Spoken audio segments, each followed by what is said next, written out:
Mari kita berdoa.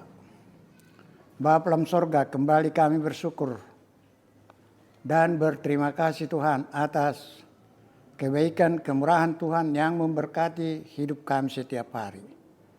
Bapa dalam sorga, kami mau mendengar firman-Mu. Berfirmanlah Engkau. Kami telah siap mendengar. Dalam nama Tuhan Yesus kami telah berdoa. Amin. Saudara yang dikasihi Tuhan Yesus, nats renungan diambil dari Yesaya pasal 55 ayat 1 sampai dengan 5. Demikian firman Tuhan. Seruan untuk turut serta dalam keselamatan yang dari Tuhan. Ayo hai semua orang yang haus, marilah dan minumlah air. Dan hai orang yang tidak mempunyai uang, marilah, terimalah gandum tanpa uang pembeli dan makanlah. Juga anggur dan susu tanpa bayaran. Mengapakah kamu belanjakan uang untuk sesuatu yang bukan roti? Dan upah jeripayamu untuk sesuatu yang tidak mengenyangkan? Dengarkanlah aku, maka kamu akan memakan yang baik.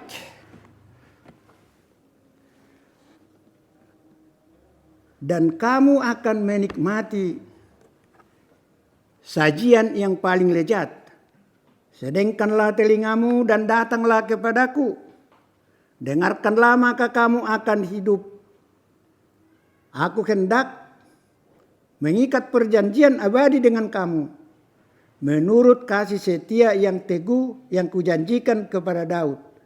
Sesungguhnya aku telah menetapkan dia menjadi saksi bagi bangsa-bangsa, menjadi seorang raja dan pemerintah bagi suku-suku bangsa.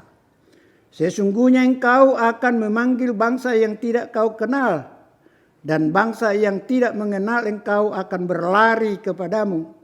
Oleh karena Tuhan Allahmu dan karena yang Maha Kudus Allah Israel yang mengagungkan engkau. Demikian firman Tuhan. Saudara yang dikasihi Tuhan Yesus, tema renungan, Allah memanggil semua orang untuk hidup berkelimpahan. Saya ulangi, tema renungan, Allah memanggil semua orang untuk hidup berkelimpahan. Saudara yang dikasihi Tuhan, hidup berkelimpahan ialah yang didamba-dambakan semua orang, yaitu kehidupan yang tidak dibebani oleh kebutuhannya sendiri. Seperti perumpamaan pemazmur Daud, Mazmur 23 ayat 2-3 yang mengatakan, ia membaringkan aku di padang yang berumput hijau. Ia membimbing aku ke air yang tenang.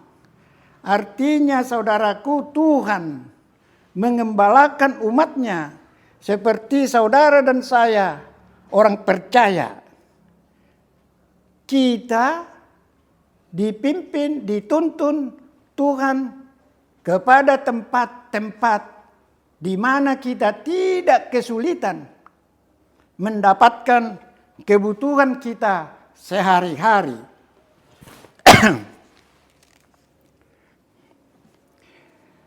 Bagaimana hidup berkelimpahan dapat terwujud atau diwujudkan? Jika seseorang itu mau mendengar suara Tuhan dan datang kepadanya. Saudara yang dikasihi Tuhan, kita telah mendengar suara Tuhan yang mengajak setiap orang datang kepada Tuhan untuk mengambil air yang memberi kehidupan. Tuhan juga mengajak setiap orang yang tidak mempunyai uang datang kepada Tuhan untuk menerima gandum. Datang kepada Tuhan untuk menerima anggur. Datang kepada Tuhan untuk menerima susu tanpa uang pembeli. Yang artinya mendapatkan gandum, mendapatkan anggur, mendapatkan susu dengan gratis.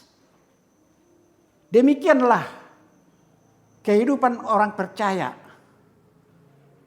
Saudara yang dikasihi Tuhan, setelah mendengar firman Tuhan ini, mungkin di antara kita, di antara saudara dan saya,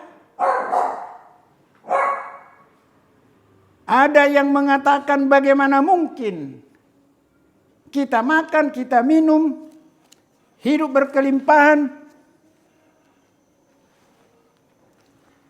tanpa uang pembeli. Untuk inilah saudaraku, Yesus datang ke dunia ini. Yohanes 10 ayat 10 mengatakan, pencuri datang hanya untuk mencuri dan membunuh dan membinasakan. Aku datang supaya mereka mempunyai hidup dan mempunyainya dalam segala kelimpahan.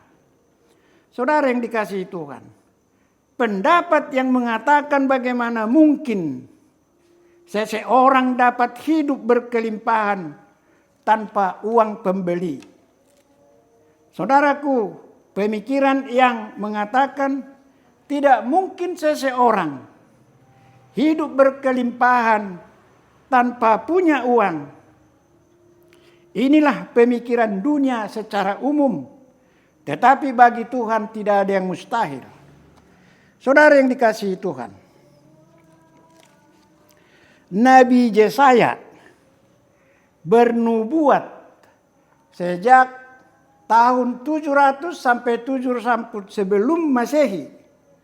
Nubuatan ini saudaraku telah digenapi dalam diri Yesus yang mengatakan kepada orang banyak yang mengikutinya, Yesus mengatakan, akulah roti hidup.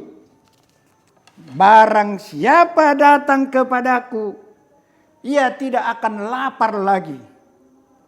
Dan barang siapa percaya kepadaku, ia tidak haus lagi.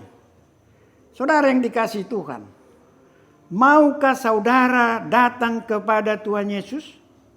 Maukah saudara datang kepada Tuhan Yesus untuk percaya? Saat ini waktunya, datanglah kepada Yesus, serahkanlah hidupmu kepada Ia. Saudara yang dikasihi Tuhan, baru saja kita merayakan hari kematian dan kebangkitan Tuhan kita Yesus untuk menebus dosa kita. Sebagai orang percaya, di mana setelah ibadah peringatan kematian Yesus selesai, dilanjutkan dengan perjamuan kudus untuk mengingatkan pengorbanan Yesus menebus dosa dunia dan dosa kita semua. Di mana roti dipecah-pecah dan didoakan oleh pendeta atau hamba Tuhan, yang kita yakini adalah tubuh Kristus dan dibagikan kepada jemaat untuk dimakan. Demikianlah dengan anggur yang sudah didoakan oleh pendeta atau hamba-hamba Tuhan, yang juga kita yakini sebagai darah Kristus yang tercurah di kayu salib dibagikan kepada jemaat untuk diminum.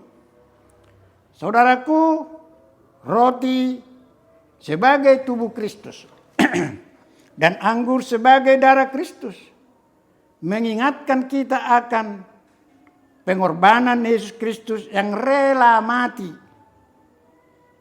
di kayu salib untuk menggantikan saudara dan saya, sehingga kita bebas dari dosa, saudaraku, dan kita selamat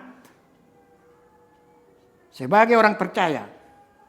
Saudara yang dikasihi Tuhan, setelah saudara memakan roti sebagai tubuh Kristus dan minum anggur sebagai darah Kristus, sudahkah saudara mengimani bahwa dosa saudara sudah diampuni?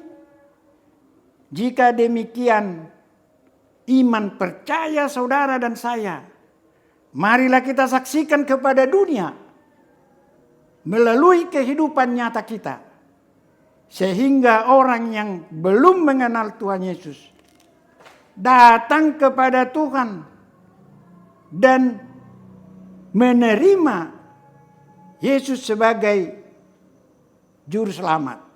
Saudara yang dikasihi Tuhan, hidup berkelimpahan ada dalam diri Yesus. Oleh karena itu saudaraku, datanglah kepada Yesus dan percayakanlah hidupmu kepadanya. Yesus Kristus, dan engkau akan selamat, engkau dan seisi rumahmu. Kisah Rasul 16 ayat 31. Saya ulangi saudaraku. Saudara dan saya dan seisi rumah saudara dan seisi rumah saya akan selamat jika kita percaya kepada Yesus. Amin. Tuhan memberkati.